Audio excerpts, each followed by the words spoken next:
ब्रह्मा गुरुर्विष्णुः गुरुर्देवो महेश्वरः गुरुः साक्षात् परं ब्रह्म तस्मै श्री गुरवे नमः। व्यासं वसिष्ठनप्ता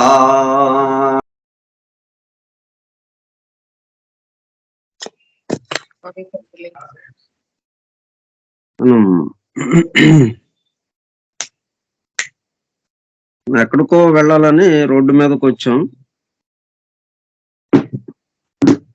నిర్మానుష్యంగా ఉంది. వెహికల్స్ అడపదడప వస్తున్నాయి, ఎక్కువగా ఏం రావటం లేదు. వచ్చిన వాటిల్లో మనకి నచ్చిన వెహికల్ ని ఆపుతేనేమో వాడు ఆపకుండానే వెళ్ళిపోయాడు. ఒక వెహికల్ ఏమో మనకి అంతగా దీంట్లో అంత ప్రయాణ సుఖంగా ఉండదని మనం మేలుకున్నాను, అది వెళ్ళిపోయింది. ఇట్లాగా వెహికల్స్ వెళ్ళిపోతా ఉన్నాయి. ఏదో మొత్తానికి ఒక వెహికల్ పట్టుకుని మొత్తానికి ప్రయాణం ప్రారంభించాం. ఇట్లాగా వెహికల్స్ వస్తూనే ఉంటాయి. ఎందుకంటే ఈ సృష్టిలో ఉన్నటువంటి మానవులందరూ పరిపూర్ణులు కావాలి. ఒకే పద్ధతిలో అవటానికి అవకాశం లేదు.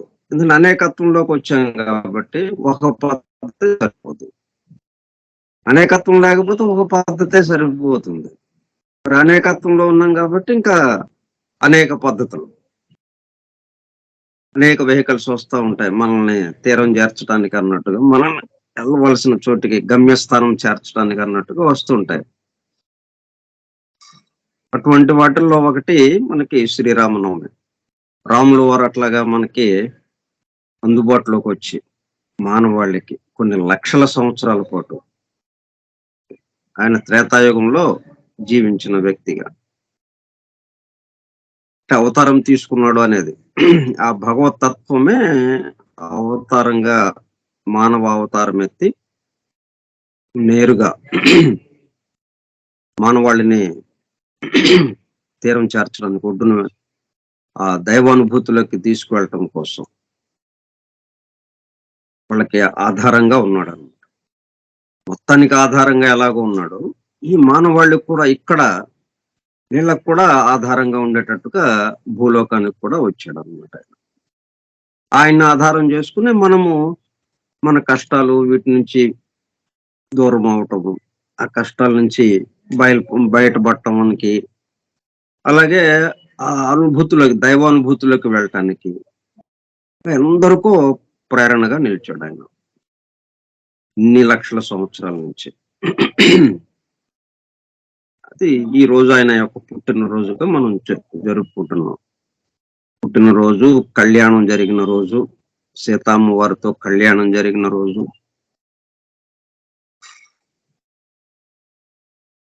వాళ్ళ జీవితాలన్నీ ఎలా ఉంటాయంటే ఈ సృష్టి సమస్తానికి సంబంధించిన సంకేతాలతో కూడి ఉంటుంది.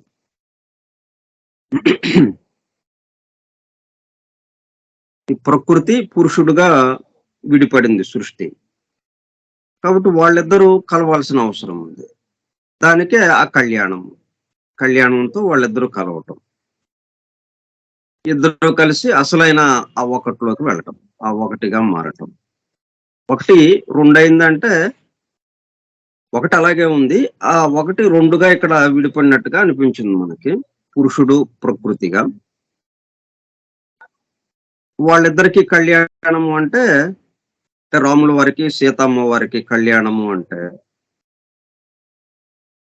ప్రకృతి పురుషుడు, రూపము జీవము ఈ రెండు కలిసిపోయినట్టుగా. ఈ రెండు కలిసి ఒకటి నిలబడుతుంది. అసలైనది ఏదైతే ఆ భగవతత్వం అది నిలబడుతుంది. దానికి సంగతంగానే వాళ్ళ జీవితాలు నడిచినాయి.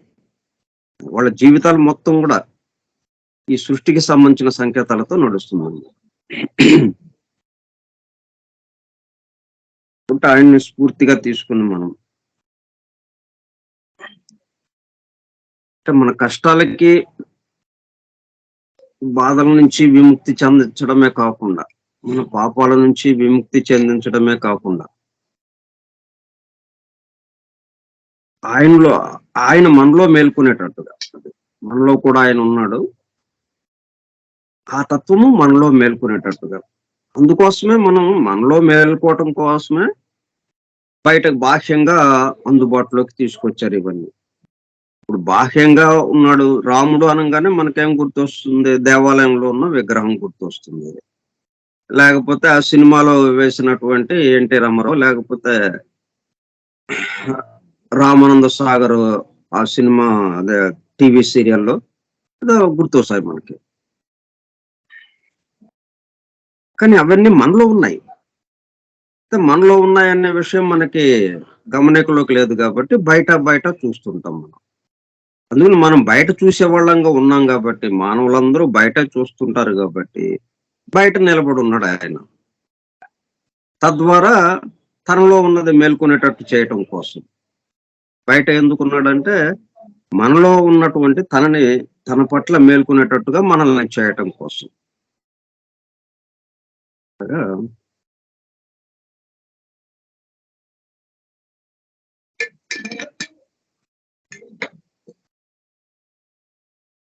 ప్రత్యేకంగా ఇవాళ ఒక్కరోజైనా అంటే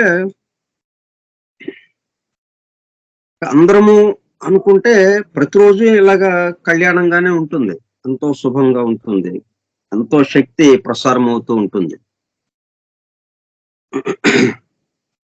మనం అట్లా రోజు అనుకోలేము కాబట్టి ఒకరోజు దానికి కేటాయించబడి ఆ ఒకరోజు ప్రపంచంలో ఉన్న ఎక్కువ మంది మానవాళి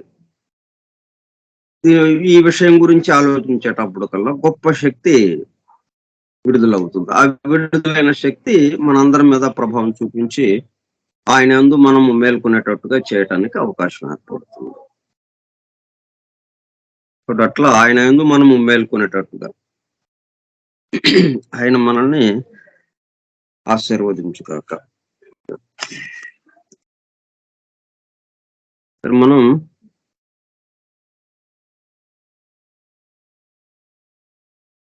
రీజన్స్ ఫర్ సీక్రెసీ అనే దాంట్లో ఉన్నాం. ఈ పవిత్ర గ్రంథాల్లో రహస్యముగా ఎందుకు ఉంచబడింది?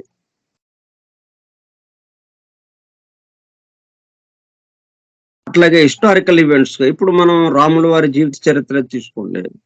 అది ఒక చారిత్రకమైన అంశం లాగా ఉంది. ఒక చారిత్రక ఘట్టం లాగా చారిత్రకంగా ఒక రాజుగా ఉండి కొన్నాళ్ళు జీవించి ఏమేం పనులు చేశారో అవన్నీ చరిత్రకి సంబంధించిన విషయంగా ఉంది. కానీ ఆ మొత్తాన్ని మనం క్రోడీకరించుకుంటే సృష్టిలో పనిచేస్తున్నటువంటి శక్తులు ఎలాగా ఉంటాయి? ఆ కొన్ని శక్తుల కలయికతో ఏం జరుగుతుంటుంది? కొన్ని శక్తుల కలయికతో ఏం జరుగుతుంది? ఆ మొత్తము ఒక నాటకంలాగా వాళ్ళ జీవిత సన్నివేశాలు జరిగిపోయినాయి. వాళ్ళ జీవిత సన్నివేశాలు మొత్తం జాగ్రత్తగా పరిశీలిస్తే ఈ సృష్టికి సంబంధించినటువంటి సమస్త రహస్యాలు దాంట్లో నుంచి మనం తెలుసుకోవడానికి వీలవుతుంది. అట్లా పరిశీలించడం ద్వారా ఏమవుతుంది? అవి మనలో ఉన్న శక్తులన్నిటికి కూడా మనలో ఉన్న అవి మేల్కొనటానికి కూడా అది ఉపయోగపడుతుంది. మనలో ఉన్నవి మేల్కొంటూ ఈ సృష్టితో మనం తాదాత్మ్యం చెందుతూ ఇక్కడ జరిగేదంటే ఈ సృష్టి మొత్తంతో మనం తాదాత్మ్యం చెందుతూ సృష్టి మొత్తంలో మనం పరివ్యాప్తం చెందుతూ ఆ దైవానుభూతులకు వెళ్ళటానికి ఇది ఉపయోగపడుతుంది. అందుకని వాళ్ళ జీవిత సన్నివేశాల్ని పూర్తిగా సృష్టికి సంబంధించినటువంటి విషయాలతో కూడుకొని ఉంటుంది వాళ్ళది. అది సృష్టి ఆవిర్భావం ఎలా జరుగుతూ ఉంటుందో, విశ్వ ఆవిర్భావము ఏ పద్ధతిలో జరుగుతుందో, ఏ పద్ధతిలో అది పనిచేస్తూ ఉందో నిరంతరం, వాటికి అనుగుణంగా వీళ్ళ జీవిత సన్నివేశాలు జరుగుతూ ఉంటాయి. అదే బైబిల్లో కూడా మనకి ఇచ్చినాయి. ఏ పవిత్ర గ్రంథంలోనైనా అట్లాగే ఇస్తుంటారు.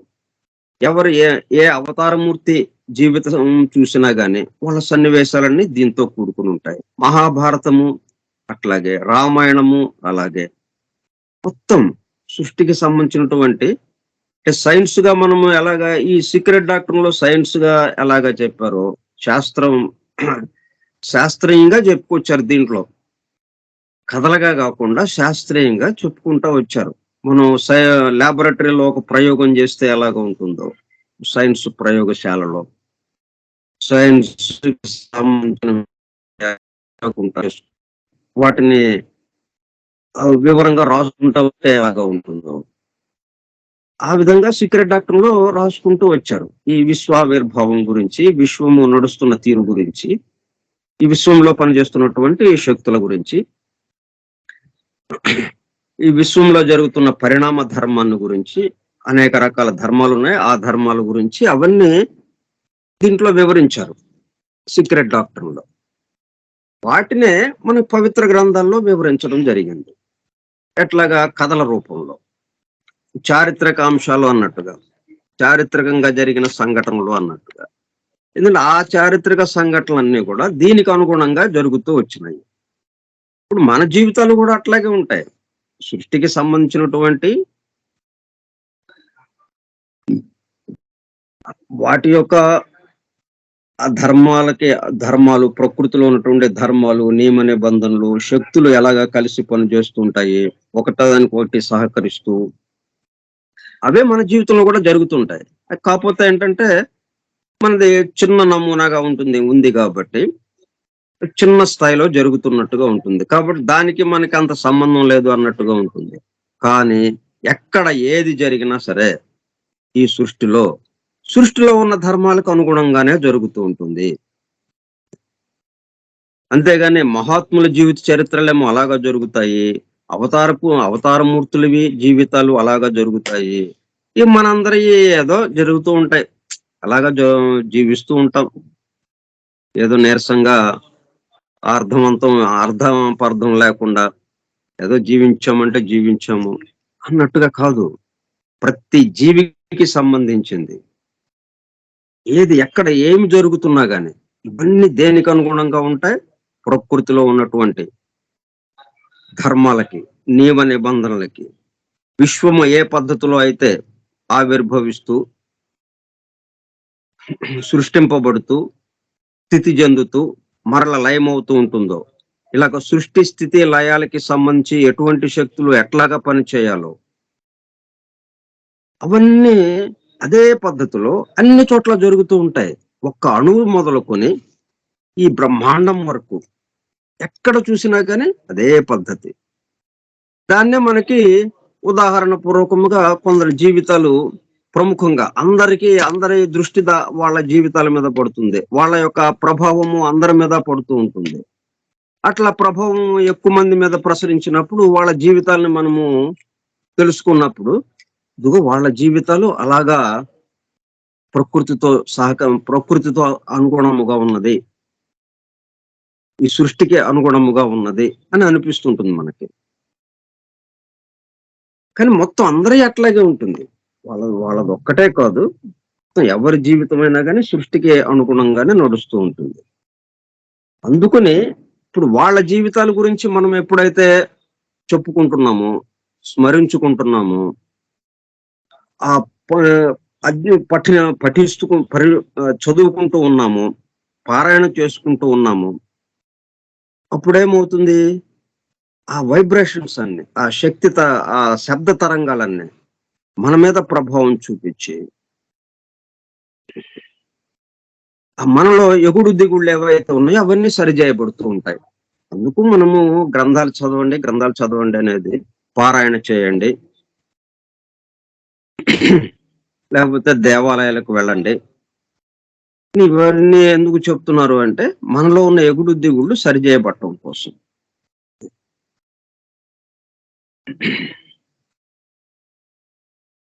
ఒకటి వరల్డ్ హిస్టారికల్ ఈవెంట్స్ గా founded in general upon historical events. These narratives have under meanings and in some cases even a sevenfold significance. ఇట్లా ఈ 7 విధములైనటువంటి 7 పొరలుగా ఉన్నటువంటి ఈ సృష్టి ఎలాగా ఉందో, 7 లోకాలు, ఏడు లోకాలుగా అంత వివరంగా వాళ్ళ జీవితాల్లో మనము దర్శిస్తాము. అవతారమూర్తులు గాని, మహాత్ములు గాని, మహాపురుషులు, ఋషులు, వీళ్ళందరి జీవితాలు గమనించినప్పుడు మనము ఇట్లా దగ్గరగా చూస్తాము. మన జీవితాలు పరిశీలించినప్పుడు అంత దగ్గరగా ఉన్నట్టుగా అనిపించదు, కానీ మనవి కూడా ఉన్నాయి అదే పద్ధతిలో. కాకపోతే తక్కువ స్థాయిలో జరుగుతూ ఉండడం వల్ల మనము దాన్ని అంతగా గమనించటం లేదు. మనది కూడా విశ్వము ఎట్లాగైతే సృష్టింపబడుతూ, స్థితి చెందుతూ, లయమవుతూ ఉన్నదో అట్లాగే మనం కూడా జన్మిస్తున్నాము, స్థితి చెందుతున్నాము, కొంతకాలం ఉంటున్నాము, మరణిస్తున్నాము. దానికి అనుగుణంగానే మరలా జన్మించిన దగ్గర నుంచి మరణించేదాకా ఈ మధ్యలో ఉన్న జీవితం అంతా దానికి అనుగుణంగానే నడుస్తూ ఉన్నది.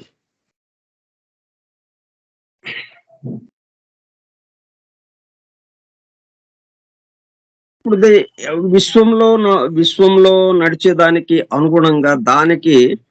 అనుగుణంగా మన జీవితం కూడా చేయటం కోసమే ఇదిగో ఈ పద్ధతులన్నీ, ఈ సాధనలు, ఇవన్నీ. అవి వ్యతిరేకంగా ఉండడం అనేది సహజంగా ఉంటుంది. అనేకత్వంలోకి వచ్చేటప్పటికల్లా కొంత వ్యతిరేకంగా ఉన్నట్టు అనిపిస్తూ ఉంటుంది. దాన్ని మళ్ళీ సరి చేసుకోవటము అన్నట్టుగా ఈ సాధనల ద్వారా, ఈ గ్రంథ పఠనాల ద్వారా, ఈ దేవాలయాలు దర్శించటం ద్వారా, వాళ్ళని స్మరించుకోవటం ద్వారా దైవాన్ని ఈ విధంగా మరలా మనం ఆ ఎగుడు దిగుళ్ళు సరిచేయబట్టనికి అది ఉపయోగపడుతూ ఉంటుంది. అందుకనే under meanings and in some cases even a 7-fold significance.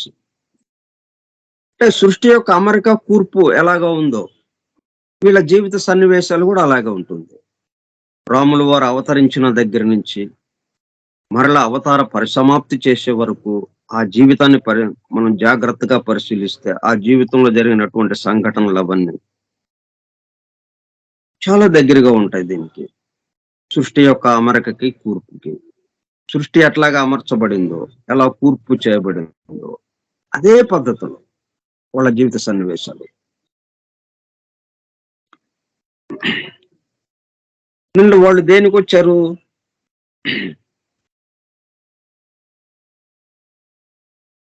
ఈ కూర్పు, ఈ సృష్టి యొక్క అమరిక కూర్పు అన్ని చోట్ల ఒకే విధంగా ఉండేటట్టుగా చూడటం కోసం. కొన్ని కొద్దిగా పక్కకు జరిగినా గాని, కొన్ని వ్యతిరేకంగా జరుగుతున్నట్టు ఉన్నా గాని వాటిని సరిచేయటం కోసం వాళ్ళు వస్తారు. ఇప్పుడు మరి రావణాసురుడు చాలా బలమైన వ్యక్తిగా తయారయ్యాడంటే అదే ఆసురీ శక్తికి సంబంధించింది, నెగిటివ్ ఫోర్స్కి సంబంధించింది. దానివల్ల మానవాళి దైవానికి దూరం అవటము, బాధలు అనుభవించటము జరుగుతూ ఉన్నది. మళ్ళీ దాన్ని సరిచేయటం కోసం, ఆ బ్యాలెన్స్ చేయటం కోసమే వస్తూ ఉంటారు వీళ్ళు. ఈ ఆసురి శక్తి, దైవీ శక్తి, ఈ 2 శక్తుల మధ్యన నిష్పత్తి క్రమ పద్ధతిలో ఉండవలసిన పద్ధతిలో ఉండేటట్టుగా ఎప్పుడు చూసుకుంటూ ఉంటారు. ఎప్పుడు ఏమాత్రము కొంచెం ఆ నిష్పత్తిలో తేడా వస్తే మరలా దాన్ని సరిచేయటం కోసం. అందుకే యదా యదా హి ధర్మస్య గ్లానిహి. ధర్మము అంటే బ్యాలెన్స్, సమముగా ఉండడం. సమముగా అంటే అన్నీ ఉండాలి. ఇప్పుడు కూర ఉందంటే ఎన్ని రకాలు వేస్తాము వాటిల్లో. ఉప్పు ఒక్కదాన్నే విడిగా తీసుకుంటే మరి ఉప్పు వాడగలమా మనం? ఉప్పు నాలుక మీద పెట్టుకోగలమా? కారం ఒక్కదాన్నే తీసుకొచ్చి నాలుక మీద పెట్టుకోగలమా? ఇట్లా ఎన్నో రకాలు వాటిల్లో కలుపుతున్నాము. విడిగా దాన్ని ఒక్కసారిగా మనం తీసుకోలేము. కానీ వీటన్నిటిని కలిపినటువంటి ఆ కూరని ఎంతో చక్కగా అన్నంలో కలుపుకొని హాయిగా భోంచేస్తున్నాం. ఎంతో రుచిగా, ఎంతో రుచిగా ఉంటుంది అలాగా తయారయ్యేటప్పటికల్లా. అది బ్యాలెన్స్. ఆ బ్యాలెన్స్‌ని సరి చేయటమే. ఇప్పుడు ఒక్కోసారి కోపం వచ్చేసి కారం ఎక్కువ వేయొచ్చు. కారం ఎక్కువ పడిపోవచ్చు. మనం ఏదో ఆలోచనలో ఉంటాం, కారం ఎక్కువ పడుతుంది. ఒక్కోసారి ఉప్పు ఎక్కువ పడుతుంది. దాంతో ఇక్కడ ఏమవుతుంది, అన్నం తినేటప్పుడు మరి ఆ ఇబ్బంది తెలుస్తుంది గదా! కారం ఎక్కువైంది. అబ్బా! అని ఆ తిన్న గొంతు దాకా వెళ్ళినటువంటి ఆ ముద్దను గూడా బయటికి పంపించేద్దాం అన్నట్టుగా ఉంటుంది. వెంటనే మంచినీళ్ళు తాగటం, గందరగోళం అయిపోతాం. మళ్ళీ అది సద్దుమణిగాక అప్పుడు మళ్ళీ ఇక దాంట్లో నెయ్యో ఏదో వేసుకొని, ఆ కారానికి ప్రతిగా కారం మనకు తెలియకుండా ఉండడం కోసం నెయ్యి ఇంకొంచెం వేసుకొని అలాగ తినటం ఏదో చేస్తాము. బ్యాలెన్సింగ్ చేయటం అన్నమాట. అట్లాగే ఈ సృష్టిలో ఏదో ఎక్కువవుతుంది. ఎక్కువయ్యేటప్పటికల్లా అంటే ఒకటి తగ్గిపోయినట్టే కదా! ఇంకొకటేదో తగ్గుతుంది. ఒకటి ఎక్కువైందంటే ఇంకోటి తగ్గిపోయినట్టు అయిపోతుంది. అట్లాగా ఒకటి ఎక్కువ, ఒకటి తక్కువ ఉండకూడదు. ఉందంటే అంతా అశాంతి, గందరగోళం. అందువల్ల దాన్ని సరిచేయటం కోసమే అవతార మూర్తులు వచ్చేది. రాములు వారు వచ్చారు అంటే అంతకు ముందున్న ఆ 2 యుగాలు, ఈ త్రేతాయుగంతో ఈ 3 యుగాలకి అంతకు ముందున్న కృతయుగము, త్రేతాయుగము. ఈ 2 యుగాలకి సంబంధించినటువంటి బ్యాలెన్స్‌ని సరిచేయటం కోసం, బ్యాలెన్స్‌ని ఉంచడం కోసం ఆయన రావటం జరిగింది. అట్లాగే ఆ 2 యుగాలకే కాకుండా ద్వాపరానికి, కలియుగానికి కూడా 4 యుగాలకి సంబంధించి పనిచేయటం కోసము పూర్తిగా సంపూర్ణ అవతారంగా వచ్చారాయన. మనకు అవతారాలన్నీ ఎక్కువగా అంశావతారాలు ఎక్కువుంటాయి. సంపూర్ణ అవతారాలు రాముడు, కృష్ణుడు ఇద్దరి వరకే ఉన్నారన్నమాట.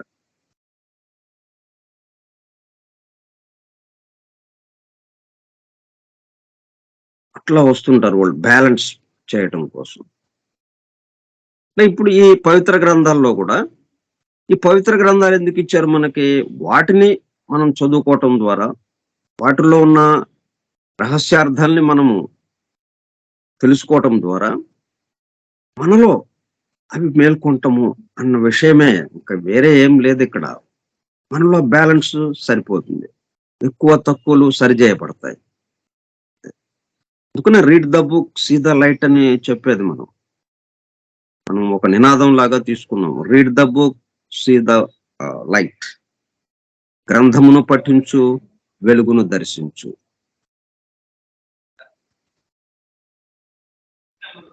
Whilst apparently historical, each story also has an inner purport and contains within itself layer upon layer of hidden knowledge.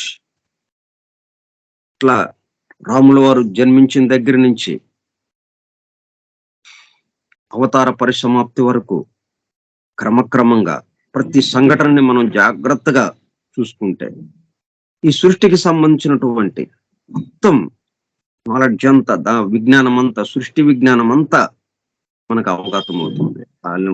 పొరలుగా ఉన్నటువంటి ఒక్కొక్క లేయర్ లో, ఒక్కొక్క పొరలో, ఒక్కొక్క లోకానికి సంబంధించి ఉన్నటువంటి ఆ విజ్ఞానం ఏదైతే ఉందో అవన్నీ వాటి నుంచి మనము తెలుసుకోవటానికి వీలవుతుంది. ఇక్కడ తెలుసుకోవడమే కాదు, మనం పరిపుష్టి పొందుతాం. ఈ ఏడేసి లోకాలుగా ఏదైతే ఉందో ఆ 7 లోకాలకి సంబంధించినటువంటి విజ్ఞానం అంతా మనలో మేల్కొంటుంది. మొత్తం ఛార్జ్ అయినట్టు అవుతుంది, ఛార్జింగ్ అయినట్టు అవుతుంది. ఇప్పుడు ఛార్జింగ్ లేనట్టుగా ఉంది మనకి. మనకి ఏం జరుగుతూ ఉన్నదంటే, బ్యాటరీ పనిచేస్తుంటే మనకి అంత మామూలుగా ఉంటుంది కదా. బ్యాటరీ ఆగిపోయింది, ఛార్జింగ్ లేదు, ఇంకది స్విచ్ ఆఫ్ మోడ్ లోకి వచ్చేసింది. అది పరిసరాలతో దానికి సంబంధం లేదు. ఆ ఫోన్కి ఎవరు చేసినా కానీ స్విచ్ ఆఫ్ అని వస్తుంది.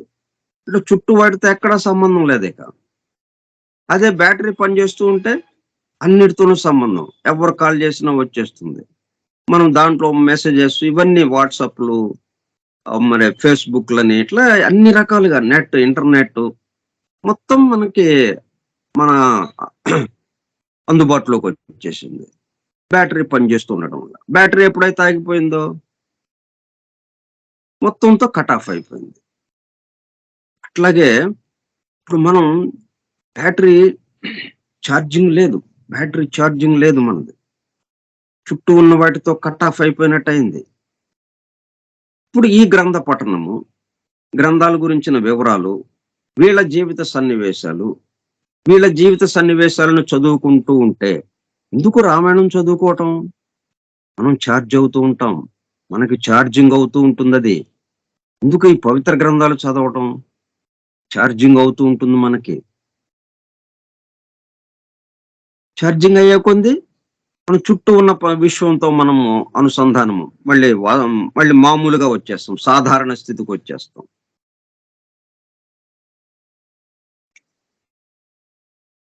వైలెస్ట్ అపరెంట్లీ హిస్టారికల్, ఈచ్ స్టోరీ ఇవన్నీ మనకి చారిత్రకంగా జరిగినట్టు ఉన్నాయి. రాముడు, కృష్ణుడు, ఇట్లాగ బుద్ధుడు, ఇవన్నీ మనం అవతారాలుగా తీసుకున్నాం, సంపూర్ణ అవతారాలుగా. ఆ అవతారాల్లో జరిగినటువంటి జీవిత సన్నివేశాలు వాటిని తీసుకుంటే each story also as an inner purpose. అట్లాగే బైబిల్లో ఎన్నో కథలు ఉన్నాయి మనకి. మోజెస్, అబ్రహాం, అట్లాగే ఆదాం, యాకోబ్, చాలా పాత్రలు వస్తాయి మనకి బైబిల్ నిండా. మరి అటువంటి కథలే ఉన్నాయి. Each story also has an inner purpose and contains with in it self layer upon layer of hidden knowledge. సృష్టి మొత్తానికి సంబంధించి ఏది కావాలన్నా ఆ కథల్లో నుంచి మనం తీసుకోవచ్చు. ఎందుకంటే ఆ కథలన్నీ, వాళ్ళ జీవిత సన్నివేశాలన్నీ దానికి అనుగుణంగా జరుగుతూ వచ్చాయి. అట్లాగే ఇక్కడ రామాయణము, భారతము, భాగవతము దానికి అనుగుణంగా ఉన్నవి. ఇవన్నీ కూడా మనకి విషయము తెలుసుకోవడం అనేది ఒకటి. అప్పుడు అలా జరిగిందంట అన్నది ఒక ఇది మనం చదువుతుంటే అప్పుడు అలా జరిగింది, ఈయన జీవిత సన్నివేశం ఇలాగ జరిగింది, ఇలాగ ప్రవర్తించాడు ఆయన, ఇలాగ చదువుకుంటూ వెళ్తుంటాం, కథ తెలుస్తూ ఉంటుంది. అంతవరకు అదొక భాగం. కానీ మనకి తెలియకుండా లోపల ఛార్జింగ్ జరుగుతూ ఉంటుంది. మన బ్యాటరీ ఫుల్ అయిపోతుంది, పూర్తి శక్తివంతమైపోయి మన చుట్టూ ఉన్న విశ్వంతో అనుసంధానం అయిపోతుంది. మన దేహ వ్యవస్థలో ఉన్నటువంటి శక్తులన్నీ ఒకదానికొకటి అనుసంధానం అయిపోతాయి. ఇక ఎక్కడ ఈ కనెక్షన్ కట్ అనేది లేదు. ఇక మొత్తం ఒకదానికొకటి అనుసంధానం అయిపోయి మొత్తంగా ఒకటిగా అయిపోయి ఇప్పుడు ఆ దైవానుభూతిలోకి వెళ్ళటానికి అవకాశం ఏర్పడుతుంది. అందుకోసమే ఈ పవిత్ర గ్రంథాలు ఇచ్చారు. ఈ బైబిల్లో ఉన్న విషయాలన్నీ ఇవి అని ఇక్కడ జాఫ్రీ ఆర్ట్సన్ చెప్తున్నాడు.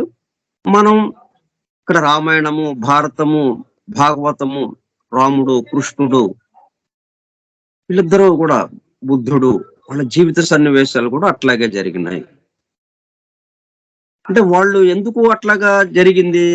వాళ్ళ జీవిత సన్నివేశాలు మన జీవిత సన్నివేశాలు చదువుకున్నాం అనుకోండి. ఇప్పుడు మనలాంటి వాళ్ళము ఒక ఈ మన జీవితం మొత్తం పుట్టిన దగ్గర నుంచి చనిపోయేదాకా, మరణించిన దాకా కొన్ని సన్నివేశాలు క్రోడీకరించి ఒక పుస్తకంగా వేశారనుకోండి. ఎవరు చదువుతారు? ఎవరికి ఎవరు చదివి ఇప్పుడు ఇవి వాస్తవంగా ప్రకృతికి అనుకూలంగానే ఉన్నాయి. ఈ సృష్టికి సంబంధించి, విశ్వానికి సంబంధించి ఏ ఏ పద్ధతుల్లో ఏటో జరిగిందో దానికి అనుగుణంగానే ఉంది. ఈ చరిత్ర చదివినా, మన చరిత్ర చదివినా గానీ ఆ చదివిన వాడిలో ఛార్జింగ్ అవుతూ వాడు అనుసంధానం అవటానికి వీలవుతుంది. కానీ అంత ప్రభావం చూపించదు. ఎందుకంటే మనము చాలా తక్కువ స్థాయిలో మనం ప్రవర్తించాము ఇక్కడ. మనము ఇతరుల పట్ల మనం ప్రతిస్పందించడం గాని ఇవన్నీ కూడా తక్కువ స్థాయిలో అనేకత్వం అన్న భావనతో మన జీవితం సాగిపోయింది. మరి వాళ్ళ జీవితాలు ఏకత్వము అన్న భావనతో, సమస్తము నేనే ఇక్కడ ఉన్నది అన్న భావనతో వాళ్ళ జీవిత సన్నివేశాలు జరిగిపోయినాయి. అందుకని వాళ్ళ జీవిత సన్నివేశాలు జరిగితే చదివిన వాడిలో అది ఆ మేల్కొంటం అనేది జరుగుతుంది. మన సన్నివేశాలు అనేకత్వానికి సంబంధించినవి కాబట్టి ఇంకా ఏదన్నా వాడిలో ఏమిటి మేల్కొంటుంది? అనేకత్వమే మేల్కొంటుంది. అసలే వాడు చదువుతున్నవాడు ఎలాగో అనేకత్వంలో ఉంటున్నాం. మనందరం చదివే వాళ్ళము అనేకత్వంలో ఉంటున్నాము. దానికి తోడు ఇంకా మన చరిత్రలు చదివితే ఇంకా అనేకత్వంలో డబల్ అవుతుంది అది. కాబట్టి అందరి జీవితాలు, ప్రతి అణువు యొక్క చరిత్ర కూడా సృష్టికి సంబంధంగానే ఉంది. వాళ్ళ జీవితాలు కూడా సృష్టికి సంబంధంగానే ఉన్నాయి. సృష్టిలోకి వచ్చిన ఎవరిదైనా సరే, భగవంతుడైనా సరే సృష్టికి అనుగుణంగానే ఉండాలి. అలా ఉంటాయి అవి. అయితే వాళ్ళు ఎలా ఉంటున్నారు? ఏకత్వానుభూతితో ఈ జీవితాన్ని గడిపారు వాళ్ళు. ఎందుకంటే ఏకత్వానికి సంబంధంగా వాళ్ళ అనుభూతి ఉంది కాబట్టి, వాళ్ళకి తెలుసు కాబట్టి. మనము ఇప్పుడు ఆ ఏకత్వానుభూతులకు వెళ్ళాలి కాబట్టి, మనం అనేకత్వంలో ఉన్నాం కాబట్టి ఆ అనుభూతిని మనం పొందలేకపోతున్నాం. ఆ అనుభూతి మనం పొందాలి అంటే వాళ్ళు జీవితాన్ని ఇక్కడ గడిపి ఈ జీవిత సన్నివేశాలు చదవడం ద్వారా, వినడం ద్వారా, వాళ్ళని స్మరించుకోవటం ద్వారా మనలో ఆ ఏకత్వాన్ని అనే వెలుగు మేల్కొనటానికి ఉపయోగపడేటట్టుగా వాళ్ళు ఇలాగా అవతరించారు. అవతార మూర్తుల యొక్క ప్రయోజనము అన్నమాట. అందుకుని ఇవన్నీ చదవటం, దేవాలయాలకు వెళ్ళటం, ఇలాగా కనీసము సంవత్సరానికి ఒక్కసారన్నా ఇలాగా శ్రీరామనవమి, ఆయన పుట్టినరోజు, కళ్యాణం జరిగిన రోజు అని ఆయన్ని పూర్తిగా అందరం స్మరించుకోవటం, దానివల్ల కూడా ఎంతో ఉపయోగం ఉంటుంది మనకి. కాబట్టి మనం ఆ దైవానుభూతులకి మనము వెళ్ళటానికి ఇది ఉపయోగపడుగాక. ఈ రోజు మనం ఆ రాముల వారు ఎప్పుడు సిద్ధంగా ఉన్నారు తనని స్మరించిన వాళ్ళని తనగా చేయటం అనేది. మాస్టర్స్ కూడా అంతే, సివివి అంతే, తనను స్మరించిన వాడిని తనంత వాడినిగా చేస్తాను అంటున్నాడు. నేను ఆయన సివివిగా లేడు కదా, వెలుగ్గా ఉన్నాడు. వెలుగ్గా మారిపోవటమే మనం. ఓకే అండి, మిగతా విషయాలు రేపు చెప్పుకుందాం. స్వస్తి ప్రజాభ్యః పరిపాలయంతాం న్యాయేణ మార్గేణ మహిమహీషాః. గో బ్రాహ్మణేభ్య శుభమస్తు నిత్యం. లోకా సమస్తా సుఖినో భవంతు. లోకా సమస్తా సుఖినో భవంతు. లోకా సమస్తా సుఖినో భవంతు. ఓం శాంతి శాంతి శాంతి. ఓపికగా ఉన్నటువంటి సోదర సత్యాన్వేషక బృందమునకు ధన్యవాదము. Thank you all. Vasudeva. Hallelujah.